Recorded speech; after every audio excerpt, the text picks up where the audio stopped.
اعوذ باللہ من الشیطان الرجیم بسم اللہ الرحمن الرحیم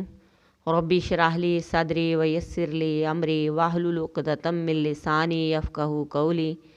رب زدنی علما۔ آج ہم سورہ بقرہ کی آیت نمبر 89 پڑھیں گے۔ ولما، اور جب، جاءہم، آئی ان کے پاس، کتاب من عند اللہ، اللہ کے پاس سے، اندی پاس اللہ کے، مصدقن سچا کرنے والی، لما واسطے اس چیز کے، معہم جو ان کے ساتھ ہے، جو ان کے پاس ہے، وکانو، اور تھے وہ، من قبل اس سے پہلے، یستفتحون فتح مانگتے، علی الذین اوپر ان لوگوں کے، کافروا جو کافر ہوئے، فلما پاس جب، جاءہم آیا ان کے پاس، ما جو کچھ پہچان لیا انہوں نے، کافروا کفر کیا انہوں نے، جو پہچان لیا انہوں نے، کفر کیا انہوں نے ساتھ اس کے، فلعنۃ اللہ پس اللہ کی لعنت ہے، علی الکافرین کافروں پر۔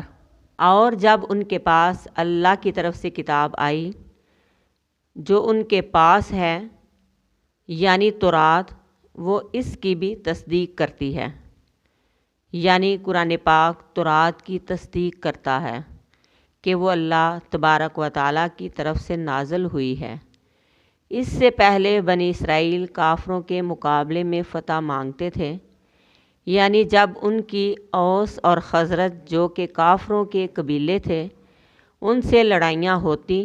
تو بنی اسرائیل ان کے ہاتھوں شکست کھاتے تو کہتے تھے کہ یا اللہ وہ آخری نبی جلد بھیج تاکہ ہم اس نبی کے ساتھ مل کر کافروں کو شکست دیں۔ آخری نبی کی مدد اللہ پاک کرے گا، کیونکہ آخری نبی کے اوصاف میں یہ بات موجود تھی اور ان بنی اسرائیل کو اپنی تورات کے ذریعے ان اوصاف کا پتہ تھا۔ پیغمبر کے آنے سے پہلے وہ پیغمبر کے آنے کی دعائیں مانگتے تھے کہ یا اللہ پیغمبر بھیج۔ فلما جاءہم ما عرفوا، پھر جب وہ پیغمبر ان کے پاس آ گیا جس کو انہوں نے پہچان بھی لیا کہ واقعی وہی ہے۔ قرآن مجید کی سورۃ الانعام آیت نمبر 20 میں آتا ہے، جنہیں ہم نے کتاب دی ہے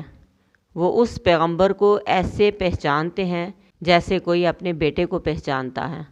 لیکن پھر بھی اہل کتاب نے کفر کر دیا، انکار کر دیا، پس اللہ تبارک و تعالیٰ کی انکار کرنے والوں پر لعنت ہے، فلعنۃ اللہ علی الکافرین۔ اس آیت میں یہاں بنی اسرائیل کی حقیقت کھولی جا رہی ہے کہ کتاب کا انتظار تھا، پیغمبر کا انتظار تھا، جب حق آیا تو انکار کر دیا، حق سے منہ موڑ گئے۔ اللہ تبارک و تعالیٰ کی ایسے لوگوں پر لعنت ہے جو حق کو پہچان کر بھی قبول نہ کرے، صرف تکبر اور ہٹ درمی کی وجہ سے۔ تو اس آیت میں بنی اسرائیل کی حقیقت کھولی جا رہی ہے۔ جب ان کے پاس کتاب آئی، قرآن پاک، جو اس کتاب کی بھی تصدیق کرتی ہے جو ان کے پاس پہلے موجود تھی، یعنی تورات کی تصدیق کرتا ہے قرآن،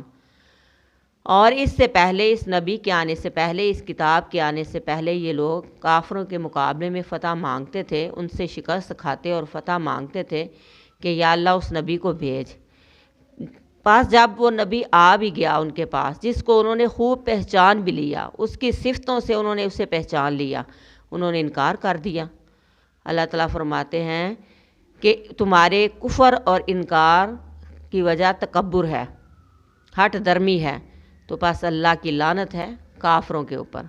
اللہ تعالیٰ ہمیں دین پر قائم رہنے کی توفیق عطا فرمائے، آمین۔